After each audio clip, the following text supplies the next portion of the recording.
تشریف رکھیں.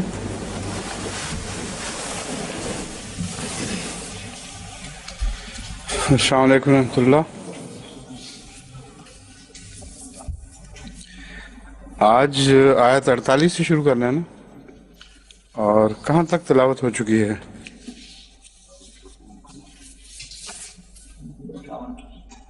اس رکوع کی تکمیل تک ہے. تو پھر دوبارہ جو پڑھنا ہے یہاں سے شروع کرنا ہے، تو چند آیات ہیں اس کو بھی شامل کر کے آج یہی تلاوت کرتے ہیں.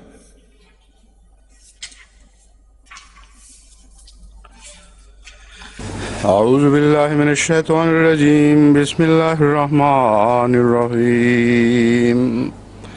وَلْيَحْكُمْ أَهْلُ الْإِنْجِيلِ بِمَا أَنزَلَ اللَّهُ فِيهِ وَمَنْ لَمْ يَحْكُمْ بِمَا أَنزَلَ اللَّهُ فَأُولَئِكَ هُمُ الْفَاسِقُونَ.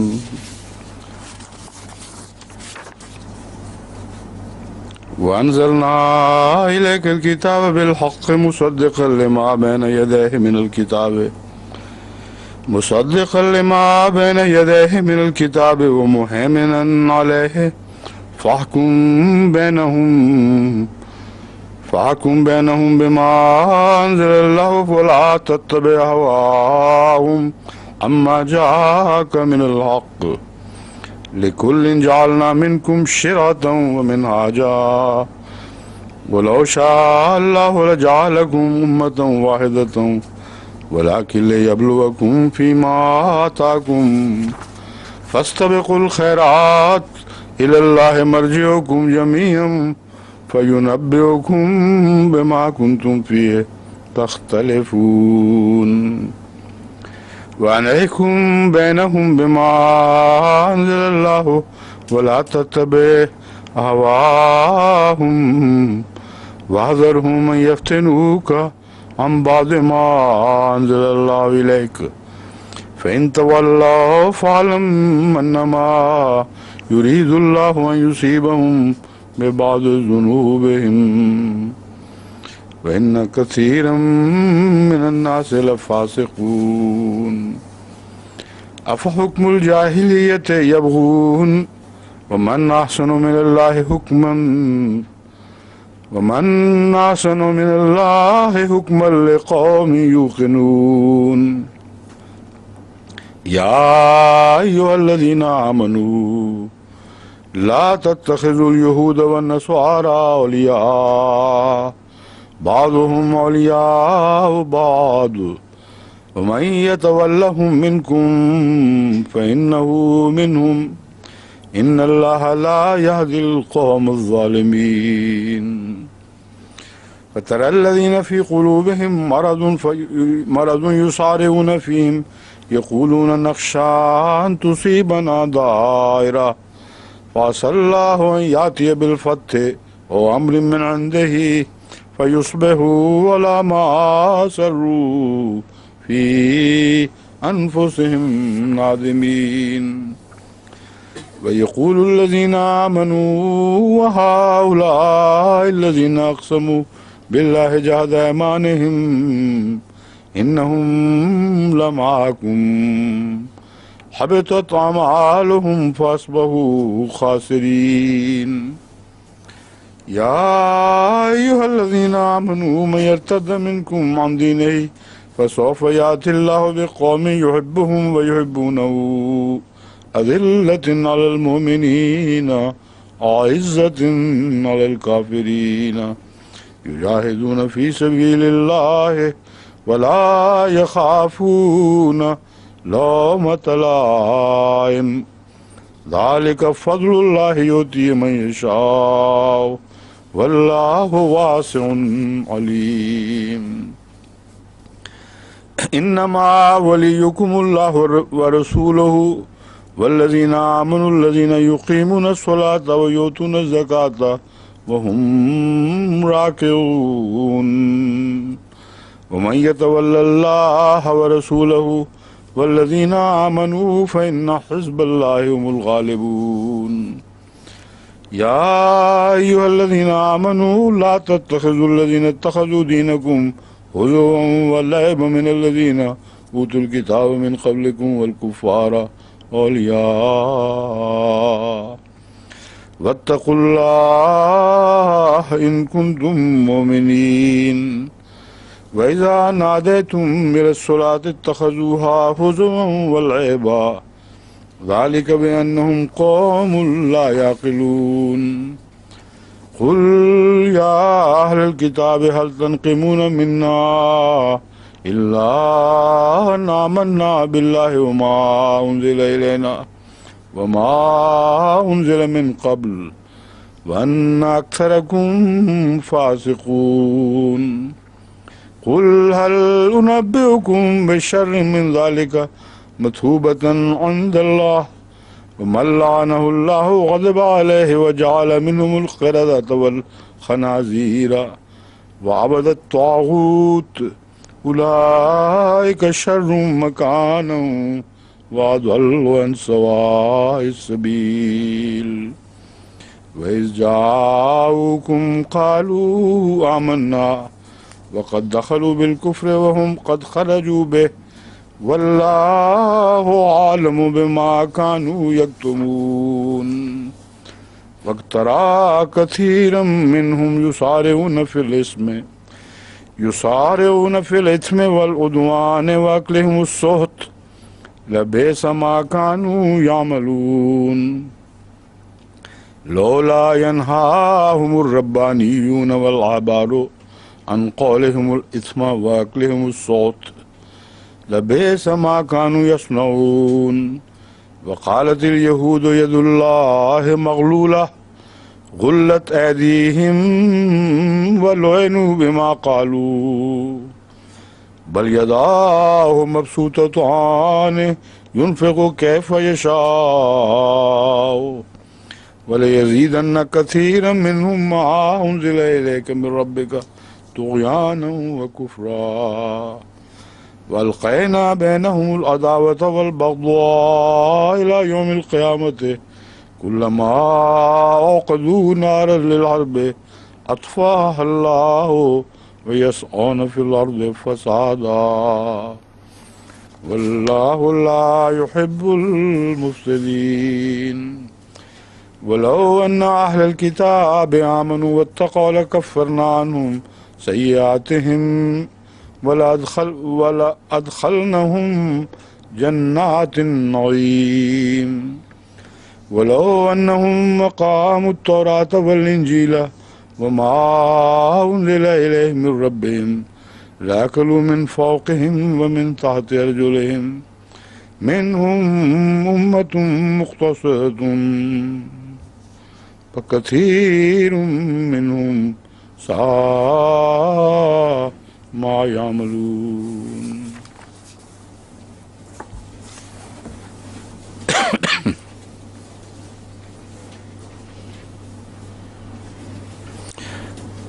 انزلنا الیک الکتاب سے ہے نا شروع، اور ہم نے کتاب کو نازل فرمایا بالحق، حق کے ساتھ، مصدق لما بین یدیہ من الکتاب، یہ کتاب بھی تصدیق کرنے والی ہے اس کی جو اس کے سامنے ہے پہلی کتاب میں سے، الکتاب یعنی گزشتہ کتاب، وہ مہیمنن اور ساتھ ہی اس پر نگران بھی ہے، مہیمنن علیہ اور ساتھ ہی اس پر نگران بھی ہے، فاحکم بینہم بما انزل اللہ، پس ان کے درمیان فیصلہ فرما اس چیز سے جو اللہ نے اتاری ہے، ولا تتبع اہواہم، اور ان کی خواہشات کی پیروی نہ کر، اما جاءک من الحق، جبکہ حق تیرے پاس اس وجہ سے یہ تیرے لیے ضروری ہے، اما جاءک من الحق کہ تیرے پاس حق آ چکا ہے،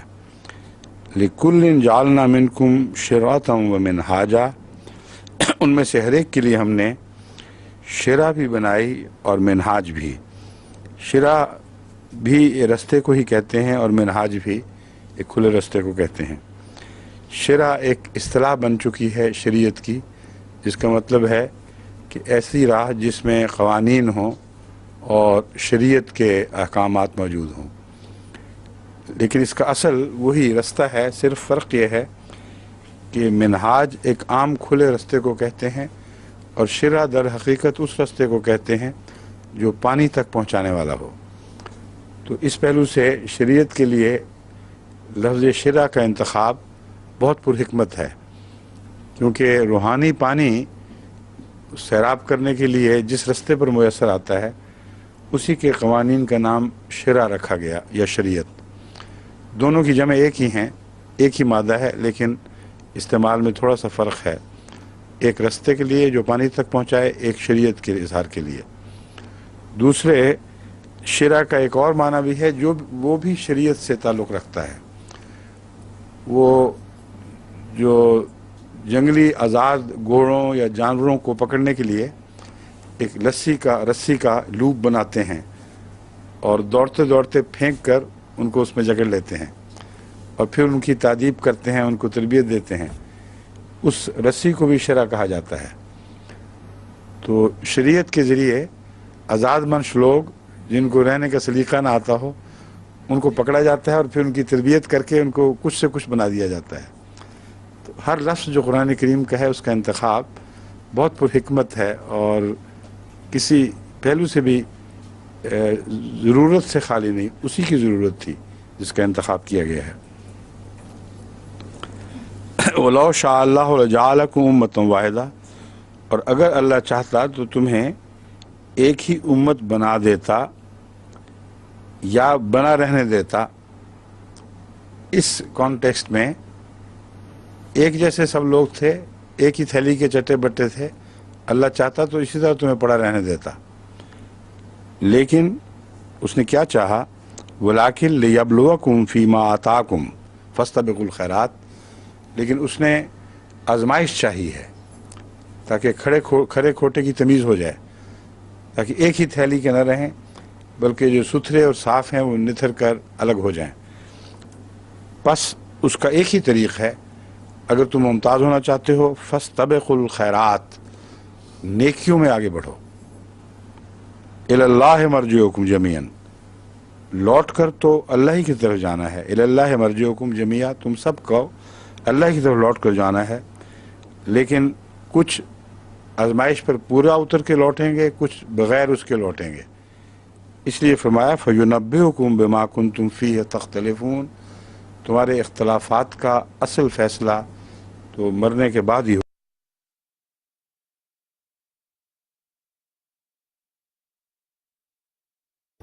تمہاری کیا حیثیت تھی؟ یُنَبِّئُكُم، تمہیں خبر دے گا، بِمَا كُنتُم، ان باتوں سے متعلق جن میں تم کرتے تھے۔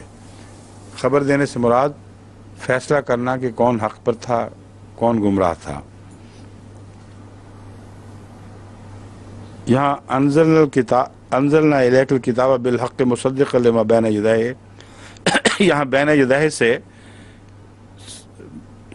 قرآن کریم کے اندر جو مصدقہ تعلیم ہے پہلی کتاب کی وہ مراد ہے۔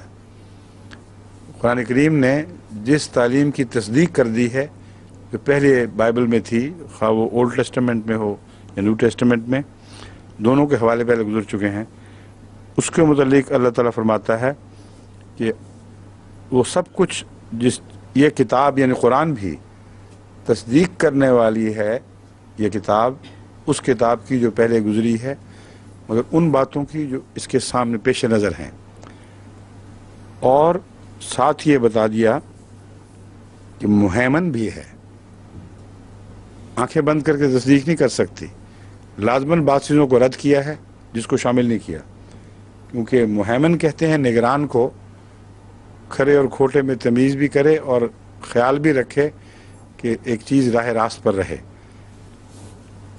بس اس پہلو سے فاحکم بینہم، اس پہلو سے ان کے درمیان فیصلہ کر، بما انزل اللہ ہو، ان امور میں رہنمائی جو فیصلہ طلب ہے، رہنمائی اس سے لینی ہے جو اللہ نے اتارا ہے، جس کی قرآن نے تصدیق کر دی ہے۔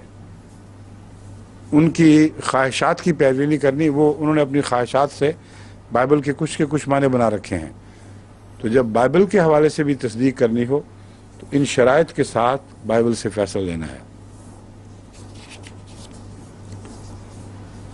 پھر فرمایا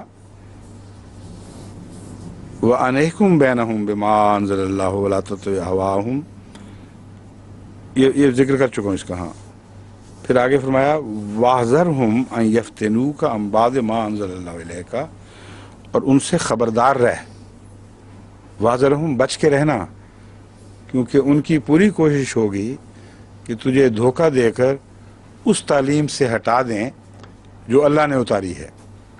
وہ اپنی کتابیں لا کے دکھاتے ہیں، بائبل اس میں کہیں ہاتھ رکھ لیتے ہیں، کہیں سے ہاتھ اٹھا لیتے ہیں، تو اس طریق سے پوری کوشش کریں گے کہ تجھے کہیں کہ یہ ہے اصل تعلیم، لیکن چونکہ اللہ تجھے خود تعلیم دے چکا ہے اس لیے اس پر قائم رہنا ہے اور ان کے اس دھوکے میں نہیں آنا بلکہ متنبع رہنا ہے۔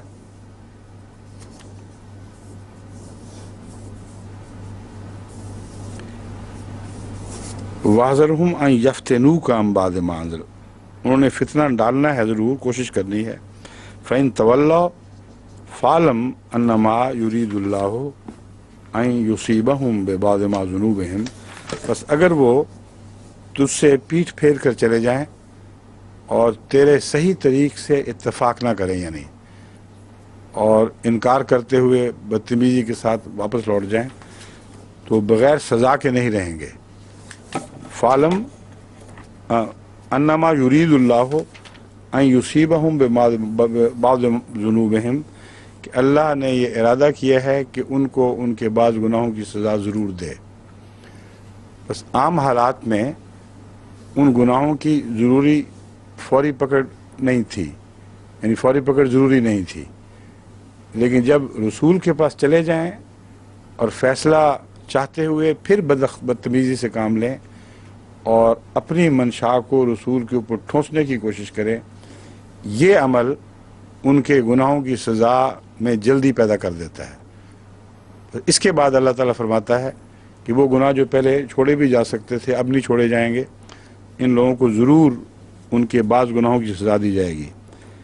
حالانکہ وَإِنَّ كَثِيرًا مِنَ النَّاسِ لَفَاسِقُونَ، اکثر لوگ تو فاسق ہی ہیں، مگر ہر ایک کو اللہ فوری دنیا میں سزائیں نہیں دیتا۔ ہاں جب کوئی خاص زائد وجہ پیدا ہو جاتی ہے، جن میں سے ایک یہ وجہ بیان کی گئی ہے، تو پھر اللہ تعالیٰ ان گناہوں کو جن سے اعراض فرما سکتا تھا اعراض نہیں فرماتا بلکہ پکڑتا ہے۔ افا حکم الجاہلیت یبغون، کیا وہ جاہلیت کے زمانے کی کا طرز فیصلہ چاہتے ہیں؟ حکم الجاہلیت ہے جہالت کے زمانے میں، جبکہ عرب جاہل تھے، اس زمانے میں جس طریقے کے فیصلے ہوا کرتے تھے، کیا وہ ویسا ہی طریقے فیصلہ چاہتے ہیں؟ حکمن سے مراد یہاں طریقے فیصلہ ہے۔ وَمَنْ أَحْسَنُ مِنَ اللَّهِ حُكْمًا لِقَوْمٍ يُوقِنُونَ، اور اللہ سے بہتر کون ہے جو ان کو فیصلے دے اور فیصلے کے طریق سمجھائے؟ اللہ سے بہتر کوئی نہ فیصلے کا طریق سمجھا سکتا ہے نہ فیصلہ دے سکتا ہے۔ یا ایھا الذین آمنوا لا تتخذوا اليہود والنصارى اولیاء، اے لوگو جو ایمان لائے ہو، یہود اور نصارہ کو دوست نہ بنایا کرو۔ بعضهم اولیاء بعض، جبکہ ان میں سے بعض دوسروں کے دوست ہیں۔ یہ مضمون جو ہے اس کو مزید کھول دیا گیا آگے۔ یہاں مراد یہ ہے کہ ایسے لوگ جن کی آپس میں ٹولے بنے ہوئے ہیں، ایک دوسرے کو سپورٹ کرتے ہیں، ایک دوسرے کے ساتھی ہیں، وہ تمہارے نہیں ہو سکیں گے۔ ایسے لوگوں کو تم دوست نہ بناؤ، نہ وہ تمہارے دوست بن سکیں گے۔ ہر قسم کے یہودی، ہر قسم کے نصرانی سے تعلق توڑنے کی تعلیم نہیں ہے، اور یہاں ایک اشارتاً یہ ذکر آ گیا بعضهم اولیاء بعض، دراصل ان میں سے بعض کے ساتھ گہرے دوستی کے مراسم رکھتے ہیں۔ ایسے لوگوں سے تعلق باندھو گے تو تمہارے تو نہیں بن سکیں گے، تمہیں نقصان ضرور پہنچا سکیں گے۔ اب تفصیل آگے آتی ہے۔ وَمَن يَتَوَلَّهُم مِّنكُمْ فَإِنَّهُم مِّنْهُمْ، جب ایسے لوگوں سے تم تعلق باندھو گے جن کے اندر آپس میں جتھے بنے ہوئے ہیں تعلقات کے، تو وہ تمہیں اپنا لیں گے، تم ان کو کھینچ کر باہر نہیں لا سکتے۔ تم انہی کے ہو رہو گے۔ ان اللہ لا یہدی القوم الظالمین، یقیناً اللہ تعالیٰ ظالموں کی قوم کو ہدایت نہیں دیتا۔ فَتَرَى الَّذِينَ فِي قُلُوبِهِم مَرَضٌ، پس تو دیکھے گا ان لوگوں کو جن کے دلوں میں مرض ہے، یُسَارِعُونَ فِیہم، ان کی طرف جلدی کرتے ہیں۔ یہاں لفظاً یہ مراد نہیں ہے کہ تیزی سے ان کی طرف بڑھ رہے ہیں، یُسَارِعُون کا لفظی یا با محاورہ اردو ترجمہ ہوگا ان پر الٹے پڑتے ہیں، یعنی جہاں موقع ملے برداشت نہیں ہوتا ان کے ساتھ دوستی کرنا، ان سے تعلق، اسی میں فخر سمجھتے ہیں، اس لیے جہاں بھی موقع ملے وہ موقع دیں صحیح ان کو قریب آنے کا، تو الٹ پڑتے ہیں ان کے اوپر دوستی کی خاطر۔ یہ ہے جلدی کرنا۔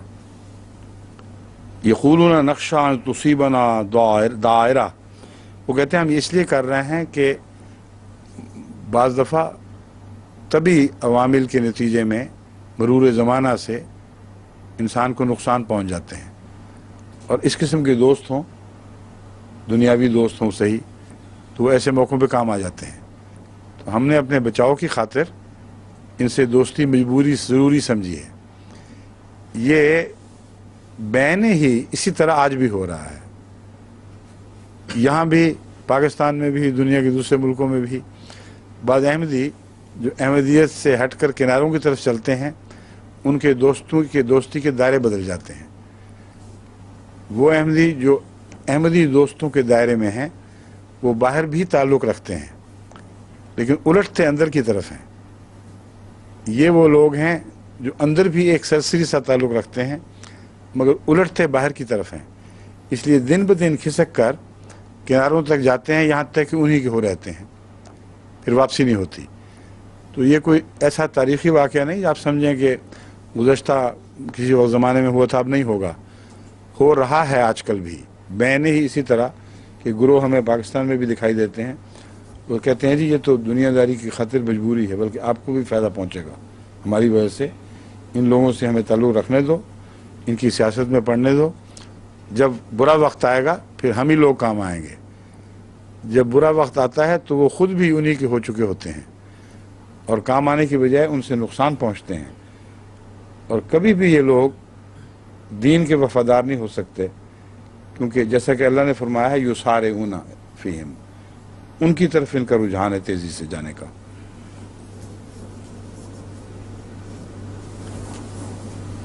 ان اللہ لا یہدی القوم الظالمین، اللہ ظالموں کی قوم کو ہدایت نہیں دیتا، ہرگز ہدایت نہیں دیتا۔ فَتَرَى الَّذِينَ فِي قُلُوبِهِم مَرَضٌ يُسَارِعُونَ فِيهِمْ يَقُولُونَ نَخْشَىٰ أَن تُصِيبَنَا دَائِرَةٌ فَعَسَى اللَّهُ أَن يَأْتِيَ بِالْفَتْحِ، اس یہاں تک تو میں ترجمہ کر چکا نا دائرہ تک۔ فَعَسَى اللَّهُ أَن يَأْتِيَ بِالْفَتْحِ وَأَمْرٍ مِّنْ عِندِهِمْ فَيُصْبِحُوا عَلَىٰ مَا أَسَرُّوا فِي أَنفُسِهِمْ نَادِمِينَ، بس بعید نہیں کہ اللہ تعالیٰ مومنوں کے حق میں ایسی فتح ظاہر فرما دے، یا او امر من عندہ، یا اپنی طرف سے کوئی فیصلہ نازل فرمائے، فیصبحوا علی ما اسروا فی انفسہم نادمین، تو یہ لوگ جو کچھ بھی کیا کرتے تھے اندر ہی اندر دل میں اس پر شرمندہ ہو جائیں کہ ہمارا فیصلہ درست نہیں تھا۔ مومنوں کے ساتھ ہی عزت تھی کیونکہ خدا ان کے ساتھ ہے، انہی کے حق میں آخری فیصلے ہوئے ہیں، اس لیے کاش ہم انہی کے ساتھ رہتے۔ یہ کیفیت ان کے دل پر ہو سکتی ہے کہ طاری ہو، اور اللہ تعالیٰ جب بھی فیصلے فرماتا ہے یہی ہوا کرتا ہے۔ وَيَقُولُ الَّذِينَ آمَنُوا أَهَٰؤُلَاءِ الَّذِينَ أَقْسَمُوا بِاللَّهِ جَهْدَ أَيْمَانِهِمْ إِنَّهُمْ لَمَعَكُمْ وَيَقُولُ الَّذِينَ آمَنُوا، اور وہ لوگ جو ایمان لائے ہیں وہ کہیں گے کیا یہی لوگ ہیں جو خدا کی پکی قسمیں کھایا کرتے تھے، جہد ایمانہم، اللہ باللہ جہد ایمانہم، اللہ تعالیٰ کی بڑی پکی قسمیں کھایا کرتے تھے، انہم لمعکم، کہ تمہارے ساتھ ہوں گے، کہ یقینی تمہارے ساتھ ہیں۔ اب ان کا اندرونہ ظاہر ہو گیا ہے، ایسے حال میں اللہ تعالیٰ کی تقدیر ظاہر ہوئی کہ تم سے الگ ہو گئے اور تم الگ ہو گئے اور تمہارے حق میں خدا کی شان نازل ہوئی۔ ایسے وقت میں مومن کہیں گے دیکھ لو جی یہ لوگ تھے، تمہیں کہا کیسی کیسی قسمیں کھا کر یقین دلاتے تھے کہ ہم دراصل تمہارے ساتھی ہیں. حبطت اعمالہم فاصبحوا خاسرین، ان کے اعمال ضائع ہو گئے، فاصبحوا خاسرین، اور وہ ناکام ہو گئے اور نامراد بن گئے. اصبحوا خاسرین کا مطلب ہے پہلے بظاہر وہ کامیاب دکھائی دیتے تھے، فاصبحوا اس کامیابی کی حالت سے بدل کر ان کی ناکامی کی حالت کھل کر سامنے آ گئی. یا ایھا الذین آمنوا من یرتد منکم عن دینہ، اس سے پتہ چلتا ہے کہ بہت سے ان میں سے مرتد بھی ہو جاتے ہیں، پھر بالآخر وہاں انجام پہنچتا ہے. اے لوگو جو ایمان لائے ہو، تم میں سے جو بھی اپنے دین سے مرتد ہوگا، فَسَوْفَ يَأْتِ اللَّهُ بِقَوْمٍ، تو ضرور اللہ تعالیٰ ایک ایسی قوم لے آئے گا، يُحِبُّهُمْ وَيُحِبُّونَهُ، جو مومنوں سے محبت کریں گے اور مومن ان سے محبت کریں گے. ایک وہ لوگ تھے جو غیروں سے محبت کرتے تھے اور اللہ ان کو سمجھا رہا تھا. ان کے متعلق بتایا کہ وہ غیروں سے محبت کرنے والے غیروں ہی کے ہو رہیں گے، مگر اس کمی کو پورا کرنے کے لیے اللہ ایسے لوگ لائے گا جو پھر غیروں سے محبت نہیں کریں گے، وہ تم سے محبت کریں گے اور تم ان سے محبت کرو گے اللہ کی اجازت کے ساتھ. ایسی محبت کے تعلق پر کوئی اعتراض نہیں ہے.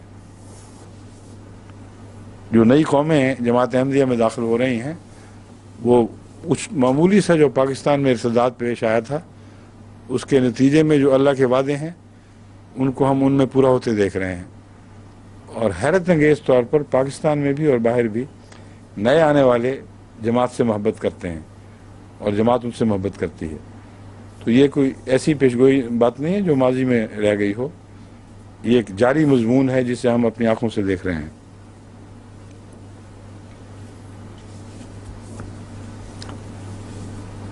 اذلۃ علی المؤمنین اعزۃ علی الکافرین، یہ لوگ جو پہلے لوگ تھے وہ کافروں کے سامنے ذلیل ہو کر گرے رہتے تھے ہمیشہ.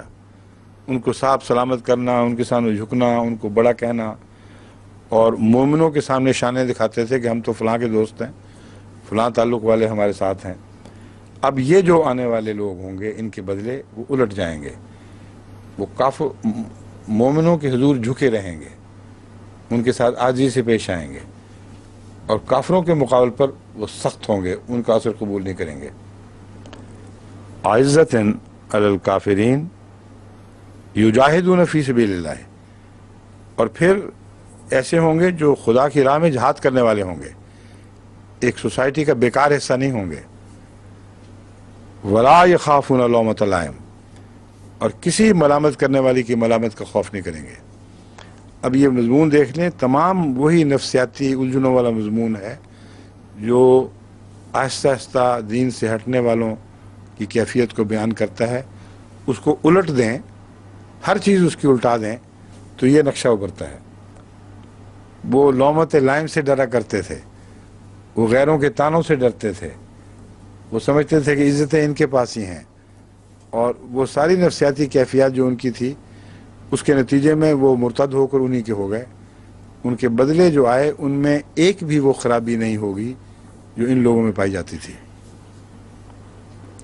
ذالک فضل اللہ یؤتی من یشاء، یہ اللہ تعالیٰ کا فضل ہے، جسے چاہتا ہے عطا فرماتا ہے. واللہ واسع علیم، اور اللہ تعالیٰ بہت وسعتیں عطا فرمانے والا اور جاننے والا ہے. انما ولیکم اللہ ورسولہ والذین آمنوا، تمہارا حقیقی دوست یا سرپرست تو اللہ ہی ہے اور اس کا رسول، اور وہ لوگ جو ایمان لائے ہیں. یقیمون الصلاۃ، وہ عبادتوں کو، نماز کو قائم کرتے ہیں اور زکوٰۃ کو دیتے ہیں. وہم راکعون، اور وہ خدا کے حضور جھکے رہتے ہیں. یہ مثبت علامتیں ہیں جو اس گروہ میں نہیں پائی جاتی جس کا پہلے ذکر تھا.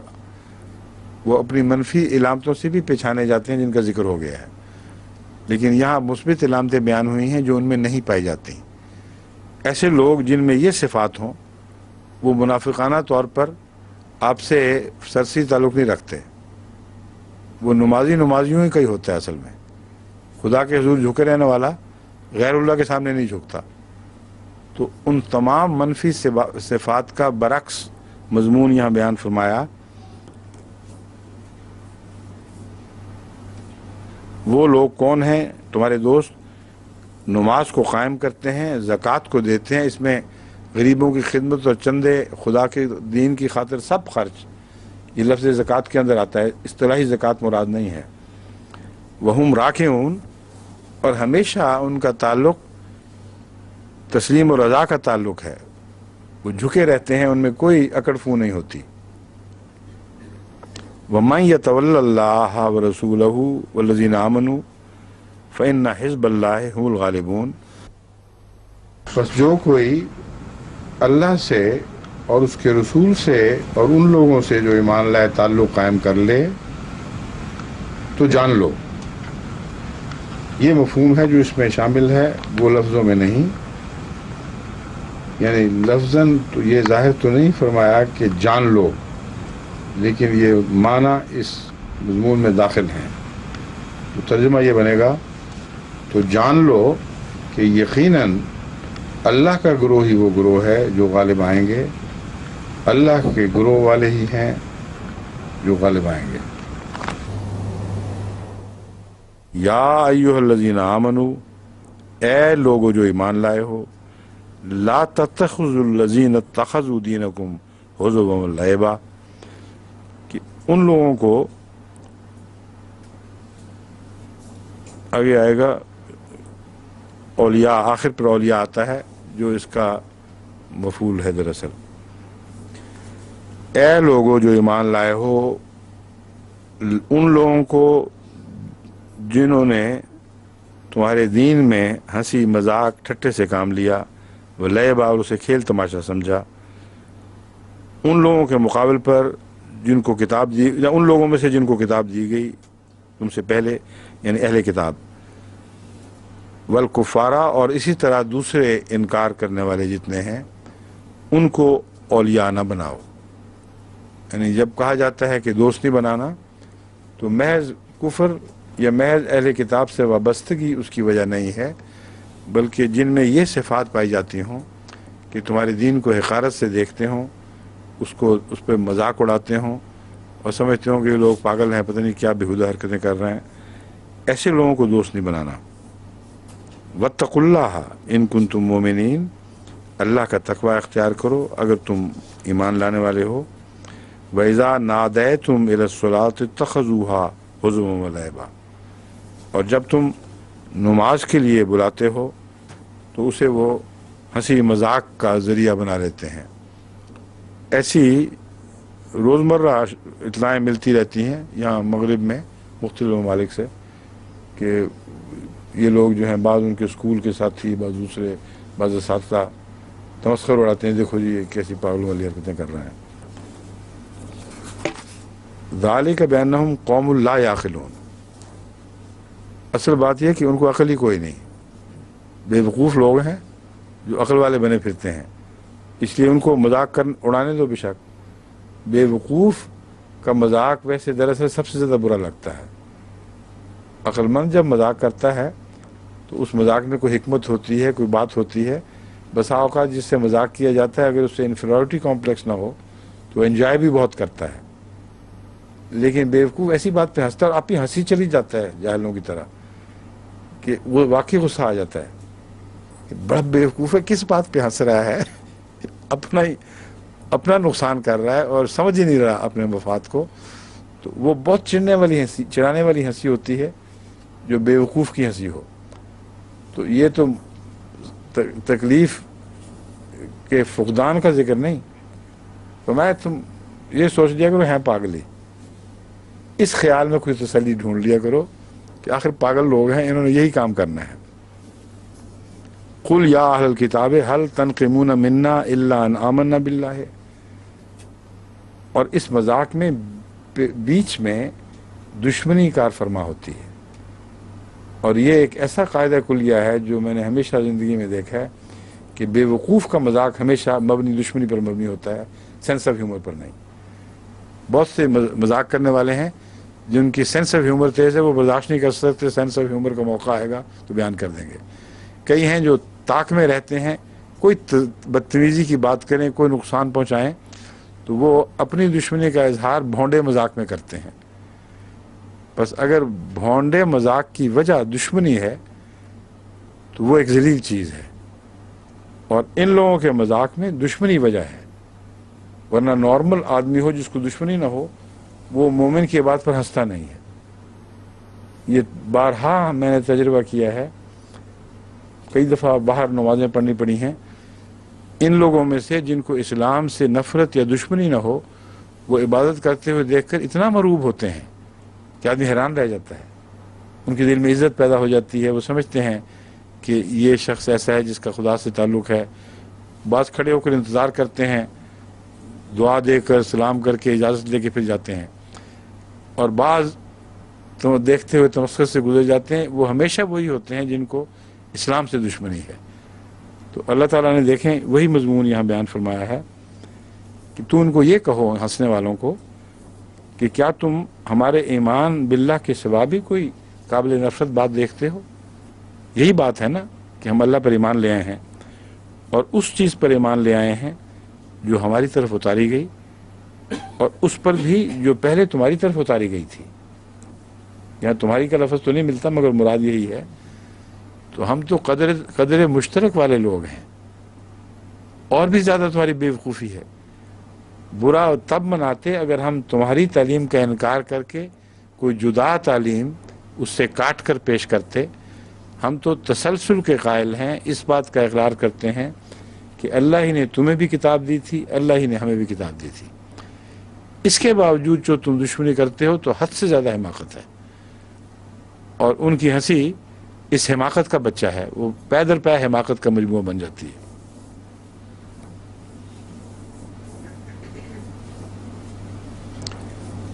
وما انزل من قبل ان اکثرکم فاسقون، اور کہہ دو ان کو کہ دراصل تم لوگ اکثر بد کردار لوگ ہو. یہ بات بھی ایک محرک بنتی ہے تمسخر اور چھوٹی باتیں کرنے میں.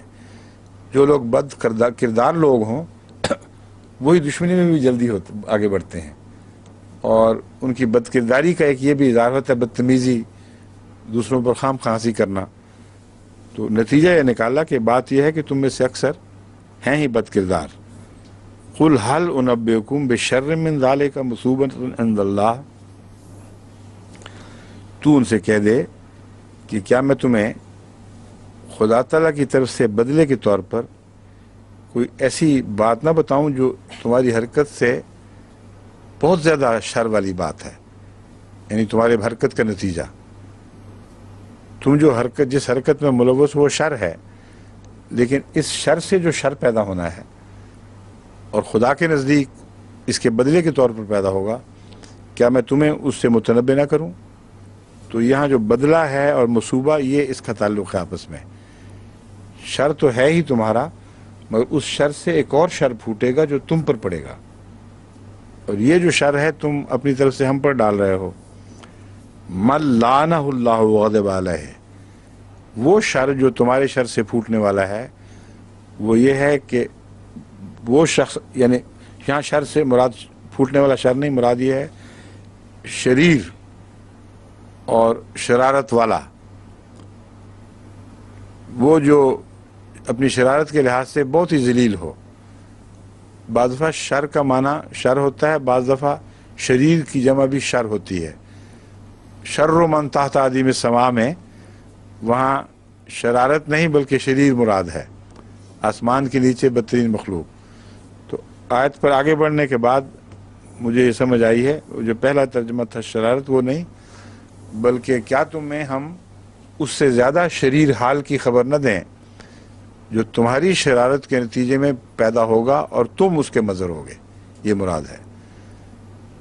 اور وہ شریر حال یہ ہے اس شخص کا ہے من لعنہ اللہ، جس پر اللہ لعنت کر دے، وغضب اللہ علیہ، اور اس پر اس کا غضب نازل ہو، وجعل منہم القردۃ، اور انہی میں سے وہ بندر بنا دے اور خنازیر اور سور بنا دے، وعبد الطاغوت، اور وہ لوگ